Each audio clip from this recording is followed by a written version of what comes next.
Hello everyone, and welcome to another Accountability Buddies tutorial. This is John, and I'm going to go through today how to put decals on vehicles and put decals on a bunch of other stuff. You can see I've got right now on the screen here is one of my old Land Raider Mark IIs that I did back in 2017 for Adepticon when I was just getting started in Heresy. You can see there's a bunch of different decals on here coming from GW, from Forge World. I like making sure that everyone can obviously know from whatever angle I'm going to be going from that everyone can understand that this is going to be an Ultramarines vehicle. And with decals, it really gives you the ability to weather them over them to kind of give the impression of actual damage on the designs and on the functionality and things like that. So you can see here, this is one of the Typhon prows that I've done. You can see this decal actually goes over the rivet that's kind of on there. And you can also see how glossy this is, because that's one of those steps that's required as part of applying decals. But before we get down the road of applying decals, we kind of need to understand where decals are coming from, or what decals are like, and all the different types are available. Most of you are probably going to be familiar with a sheet like this. This is a Forge World decal sheet. And as we look at this sheet of decals, you can really see that in the camera reflection, I'm not going to adjust it just yet, but you can see up in here, these are separate pieces. That shiny film you're seeing there isn't connected to anything but the one design itself. And then down here you can see this whole field of 13s is all one big piece. Same thing happens when you look down at the smaller field of 13s. And then some of these bigger ones are single pieces again. And so when you're looking at decals like this, what you need to understand is after we get them in the water and start moving them around, this is all going to be coming off as one piece. The decal film on these water slide decals really acts as the kind of applying medium as we're going through. And so what I do is I usually take a set of cuticle scissors and go through and cut out as close as I can to the decals themselves. Now, if you're working on one of these large or one of these individual ones, you can usually just kind of cut around the decal itself and then just put it in the water. But if you're looking at one of these ones right here, you're going to want to cut as close as you can to the specific designs. Now, this isn't the only type of sheet that you're probably familiar with. GW also makes smaller sheets that come in a lot of sets. So here's one from this Guitari I've been working on, and then they also make bigger sheets. But again, these are still going to be the same type of separated or not separated decal film as we go through. Other ways that you can get decals. A lot of times you'll see on the terrain and stuff, I like to add caution symbols, and a lot of those I get from different model companies. So this is just a simple kind of Gundam warning stickers and numbers that I picked up.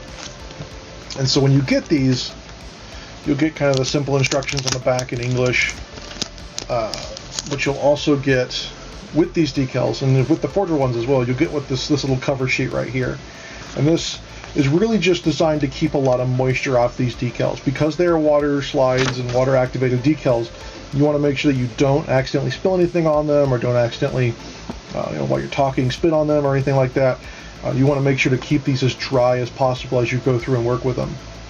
And another bonus you can kind of see on some of these Japanese sheets is sometimes the copyright information and things will also be filmed. And so you can use that as a little Easter egg on some of your terrain if you like.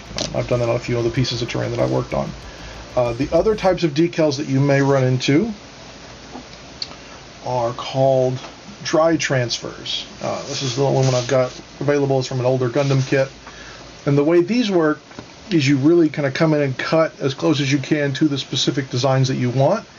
And then you take a hard object, usually I recommend a pencil lead, and you just color in over the object, because what you're doing is you're transferring the decal directly off of this backer sheet onto the whatever surface you're working on.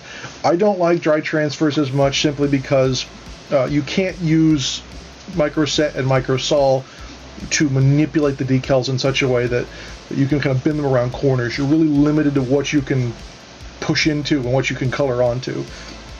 And I found that I can't get as nice a finish as I want when I'm working on decals that are dry transfer decals. There's also stickers. I've seen a lot of the Gundam guys call stickers decals for some reason. They're just peel and stick stickers, like you're probably used to with toys and things like that. And the final method, really, this is kind of a homemade decal sheet. This is something I made for my Grey Knights back when I was doing 40K a lot. I wanted each one of them to have custom angel names, so I went through and each one of them had their own printed decal sheets. And so when you print your own decals, you can buy decal printing sets online. Amazon carries them, most hobby shops carry them. And what you've got to remember is when you're working with a printer, the computer automatically assumes that the background is going to be white. So whatever you pick that's going to be on the sheet itself is going to come off as white. So you can either pick a white decal sheet or you can pick a clear decal sheet. And if you pick a white decal sheet, the entire sheet is going to be one giant white decal until you print something on top of it, and then you can cut very carefully around everything. So if you're looking at something like an Ultramarines U, and I've got a couple over here, an Ultramarines U, if I'm doing that here, you can see that on this blue backing paper that GW uses, you can see where that U is. But if I'm doing that on a homemade decal sheet, my best bet would be to print a black outline around that U and then to carefully cut intricately around the entire design as I go, because there's no way for the printer to print white, for instance, in most instances. There is a printer on the marketplace that does print in white. It's called an Alps printer, and I've done a lot of research into this and do own an Alps printer. They only work on Windows XP unless you live in Japan, and we can go down that rabbit hole a lot if you want to message me and go back and forth on that. Once you have your decals selected and you're ready to start using them, what I do is I usually cut my decals into thin strips so that I can kind of manage what's going on. We saw that big Forge World sheet earlier. What I usually do is I end up cutting those into smaller pieces. So we've got here is just some of the Forge World sheets that I've cut down. So all the what could be shoulder pad decals are in one section, all the trims in another section.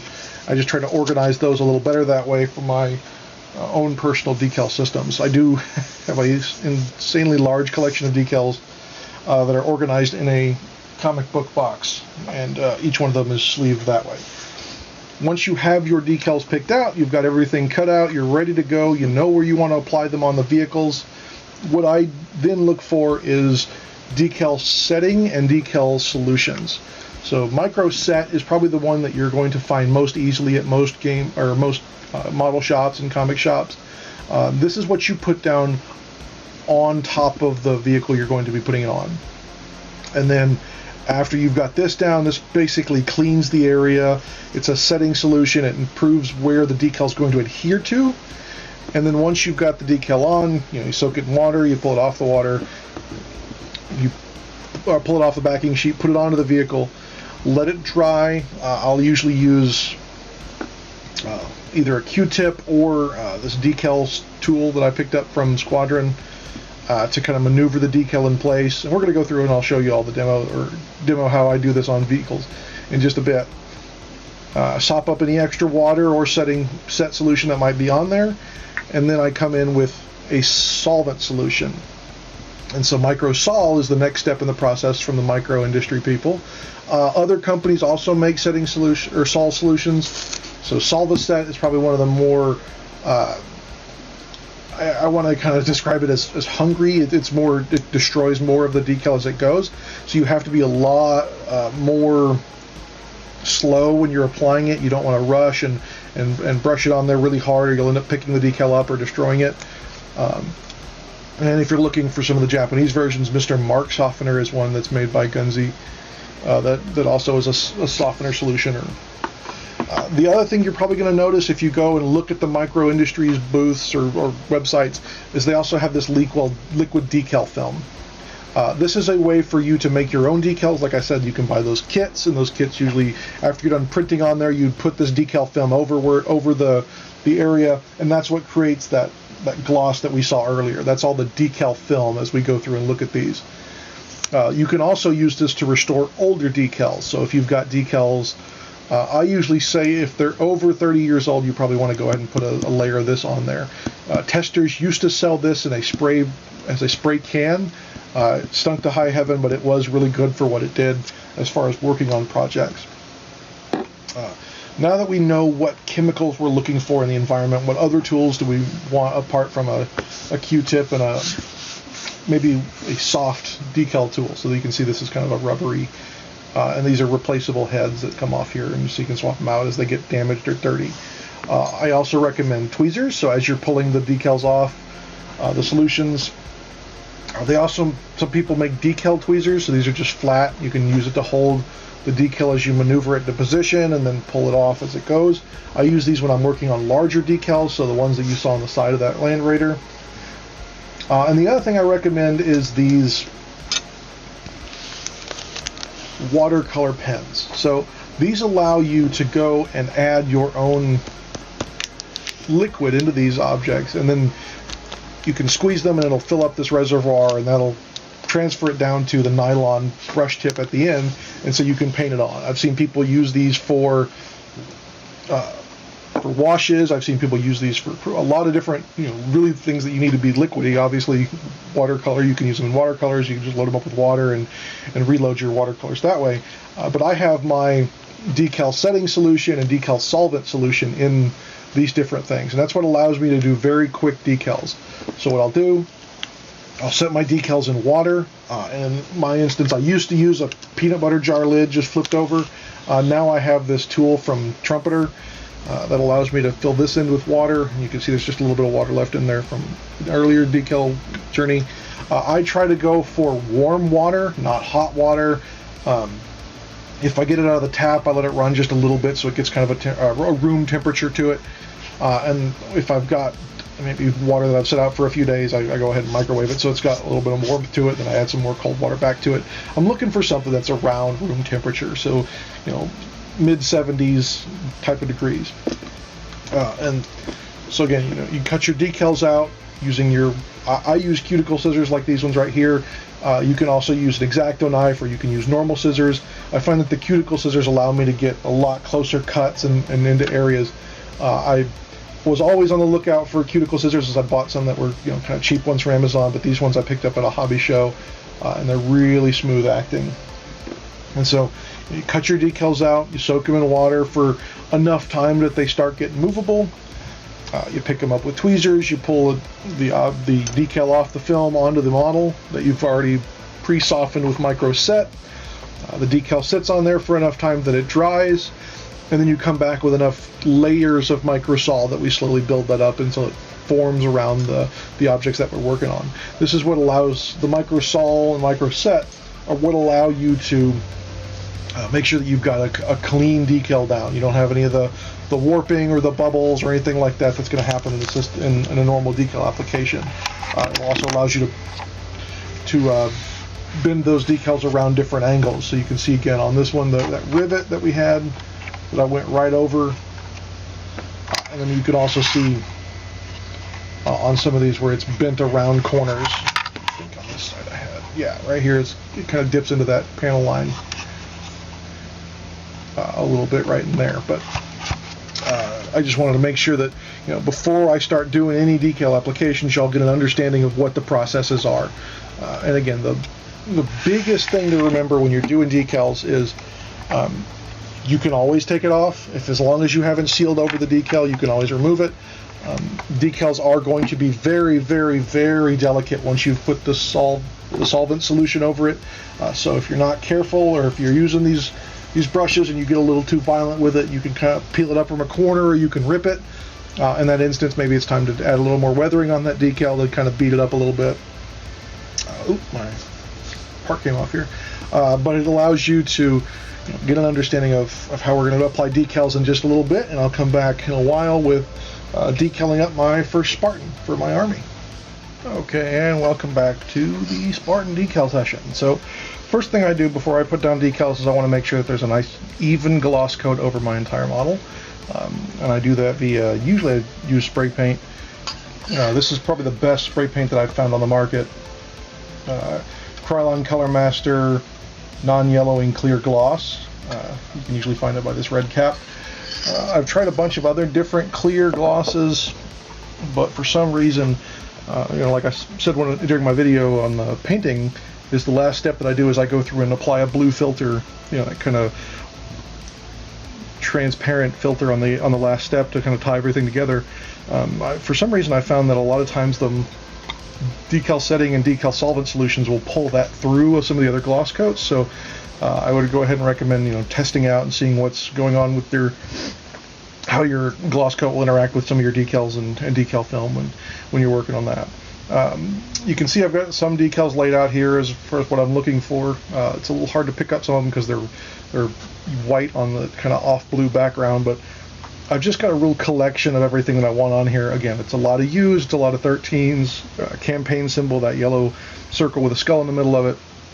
And I've also got some of these infantry sets with this long checkerboard pattern. I like to put checkerboards on top of my doors so that way I know that I can open them, and that's how the guys get out and everything. But I like to kind of keep a uniform approach to decals across all of the different vehicles that I work on. And so what I do is I usually just lay out a lot of things here kind of as a prep work. And so what I'll do is let's just go ahead and prep this checkerboard for me.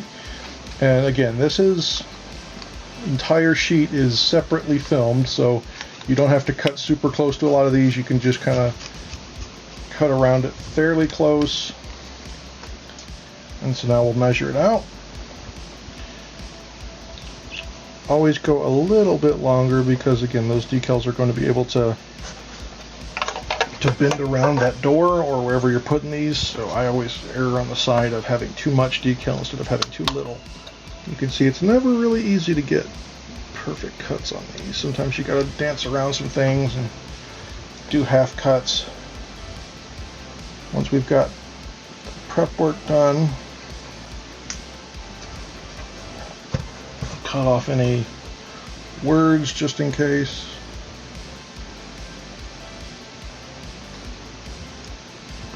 And I keep a trash can nearby so I can dump everything in there. Alright, so now that's my decal ready to go. I know it looks haggard, but again, I don't care because the only thing I care about is that checkerboard pattern. Let's go ahead and dunk him. Okay, I've got some numbers picked out here in white. So what I'm doing is I'm just sticking them with tweezers, sloshing them in the water, dropping them off on that drying rack. That's really all it is for these decals to get them activated. And then we gotta wait for a little bit. I liked the way this looked up there, so in the water you go. Okay, that should be enough for a little bit. So now again, micro set was our first step.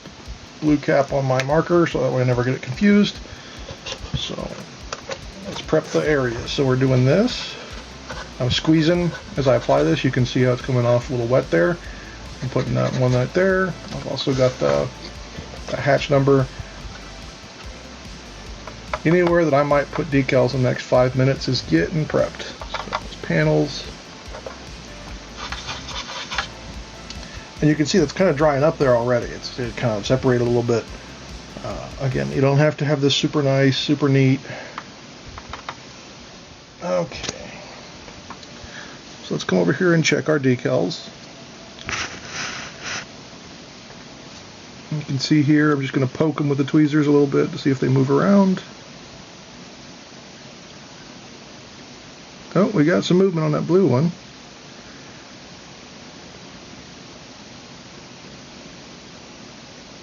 So let's go ahead and do those. So what I do is I pick this guy up, and there's a bunch of different ways you can do this. If you're working on a pad, you can just set them on the pad. I go ahead and just put them on my hand. Pick up my tank.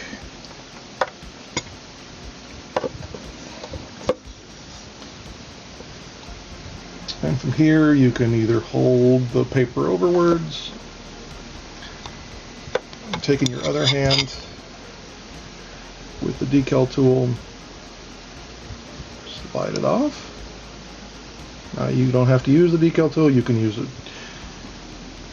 a paintbrush or a Q-tip. And once it's on there, you've got some time to play with it because you've got all that water that's in there. Kind of maneuver it around there. You notice I'm not poking the actual colored parts itself. Some companies are a little flimsy on decals, so you want to try to touch the film as much as you can when you're just poking at it with a sharp stick. Alright, and so you can see this guy's a little bowed up right there. It's not sitting exactly flat. So I'm going to do is start at the bottom and roll up. If you don't trust yourself rolling, you can just poke at it and try to force that little Yeah, you see that little water bubble coming out? That's what we want to get out of there. So we just want it to sit as flat as possible.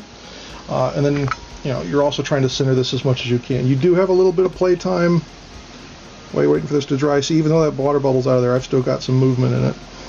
This is going to take about 5 minutes to dry. Now, do I have to sit here and wait for it? Nope. I can just flip over to the other side. After you're used to doing a ton of decals like I am, and you've got some familiarity with the types of decals you're working on, you can be a little bit corner cutting. And just drop that guy on there. That's it. That's the 2 blue decals. Double check them. And we're good to go. So what's next? Let's do that 13. Clear off my workspace a little bit. We should be ready to go. Yep. You can see that movement there. So let's pick that up. And tweezers. Drop. Oop, let go. Sometimes it'll stick to the tweezers a little bit. Sorry, that was off camera. And then maneuver it till I'm happy. Q-tip comes in and sucks off the excess water.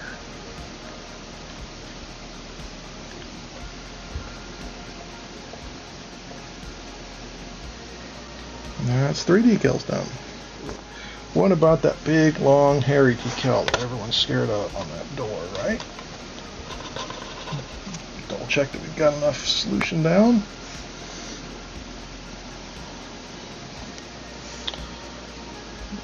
First, we double check it moves. You can see a little bit of movement there. That's all we care about. Once it starts moving, you can really break that friction force and get it all on.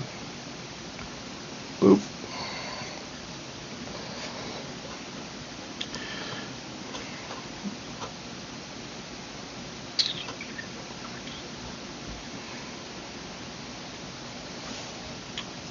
There you go. You can maneuver it as much as you want, but that's on. I threw those campaign badges on as we were working, and they're already ready to go. So let's just grab that guy. And we'll put him right there. There we go. So, John, what happens if it rips? Well, if it rips, you can try to track down the part that ripped and try to reconnect it, like similar to a jigsaw puzzle, or you can just weather it up. You can see right here, I'm running into a little bit of problem, so I put that guy down, but there wasn't enough of the solution down. It's not moving as much as I'd like it to. So what I can do is take my marker, and I can get up under a corner. You can see that's starting to move. I just squeeze out a little bit more solution there. Come back with my tool or my thumb. It's moving again. And just position it where I want. So even though I've only used part of these decal sheets, or I've set one of those ones up, but the other ones are still waiting, they'll be good until they're dry. So as long as you've got water on them, they're still going to be pliable. And if you're worried about them drying out, just pick them up, dunk them back in the water a little bit. If you go complete submerged after they've already been wet, sometimes the decal will start floating off in the water, and so it's definitely not something you want to be fighting with. And slide.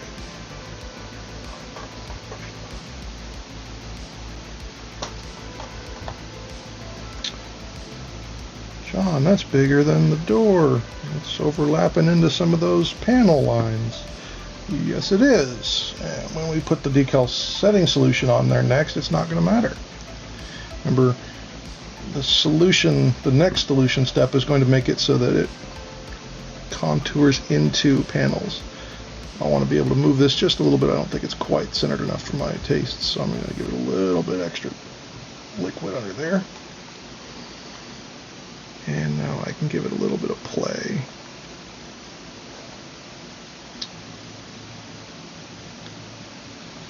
There.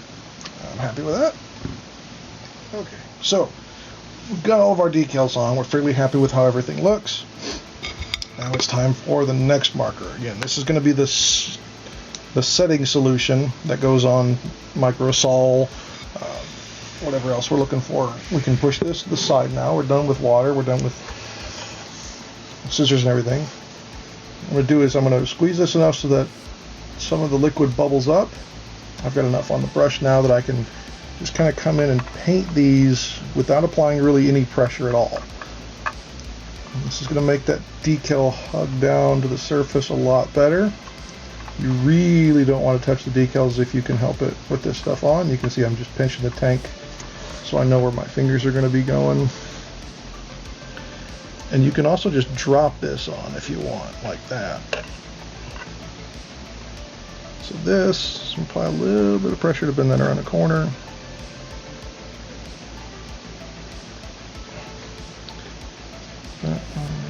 That guy moved on us. I shouldn't have done that. But I think we can live with it and just weather it a little bit. Come to this side.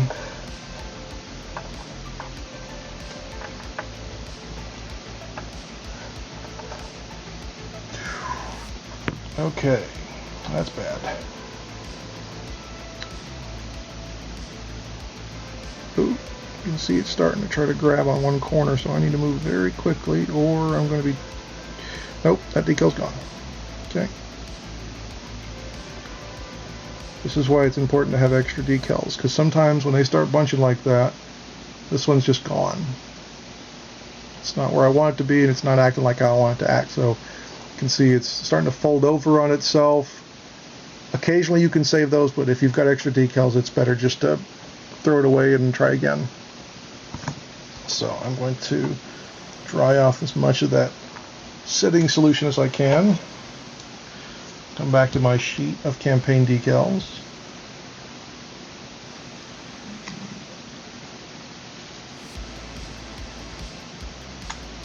This is why I always buy my decal sheets in bulk as much as I can.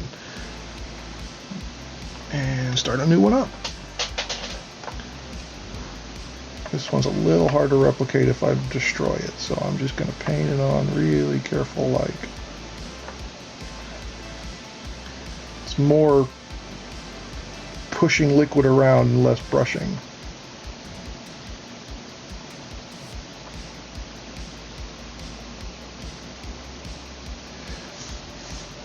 Okay. Now, most decals, if they're on a flat surface, are really only going to require one coat of the setting solution. Now, we've got another mover.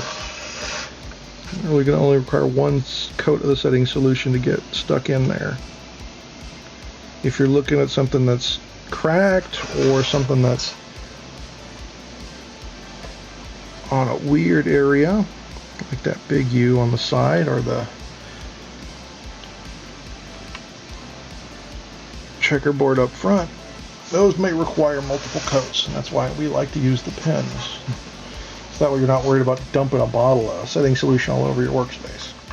One thing you can do if you're worried a lot about some of these moving around a lot is between the two steps you can go back and push it down a little bit. I'm just rolling this across here because right now it's, like I said, it's super delicate. It could do that. It could tear. Oh boy. Well, like I said, this isn't an exact science. It's more of an art. But if we could recenter this, I can just weather that away. Yep. Okay. Can I rip this up? Kinda. Okay, that one is completely detached. So we'll just take that off. Alright, I was able to save the majority of it. This is why you try to do that rolling not with the setting solution, because it likes to grab and tear and do things. And this one's, you can actually see it's already starting to sink into those panel lines right there. I've probably got 2 or 3 more applications of the marker. When it's completely dry, you can come back through with an X-Acto knife and cut out around that edging or in those panel lines. And that way the solution will go ahead and suck down in a little bit better. So as you can see, we've had a couple of mess ups on here. Nothing we couldn't fix. Either by pushing the decal back into place and maybe weathering over it later, or by removing it and reapplying a new decal on top of it.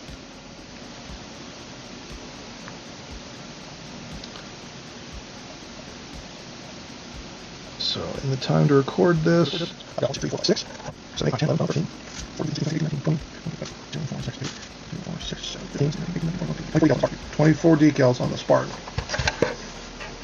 I think for the most part I'm happy with it because there's going to be a lot of other colors that we're going to pick out as part of the next steps of the process. There's metals here, there, lenses and metals and different things that are going to be picked out in different colors as we move forward. Alright, again, make sure you've got a gloss coat down before you start your decals. Micro set all the areas. You're going to start putting decals on in the next couple of minutes. Soak the decal in water. I like warm water. I find that works the best for getting decals, no matter their age, off the paper. Once your decal starts moving, pull it off the paper and put it onto the object you want. And once it's on there, push it down a little bit with a Q-tip. For the most part, I was skipping that step, which caused me some issues, so do a little better than I did. After that's dry and everything's happy and you don't want to move it around anymore, come back through with this setting solution, Micro Sol or whatever other setting solution you like from different companies. Once that's dry, maybe if you've got wonky issues or if you've got something that's going wrong, put more Micro Sol or setting solution down. You can really do as many coats as you want of the setting solution. You can see here I'm just kind of coating this again. I've got some weird pooling or something going on there with this guy in the corner here. Again, you can just weather that up or you can scrape it off and start over. It's completely up to how you want to do this. Once you've got the sol, you're all happy with that. Next is going to be coating it in another type of sealer. I usually go for a second gloss coat and then on to matte coats before I start painting my other colors. Sometimes I'll just go straight to the matte coat depending on how I feel in the day and what the weather's like. So it's completely up to you. But this is really it. That's kind of all you need for decals. I know it sounds like a lot. The tools really make it quicker. They're not completely necessary. You can apply Micro Set, Micro Sol with a paintbrush. You just got to worry about tipping over those little weird thin bottles. But thank you very much, and stay accountable to your buddies and to your hobby. And we'll see you next time. Bye.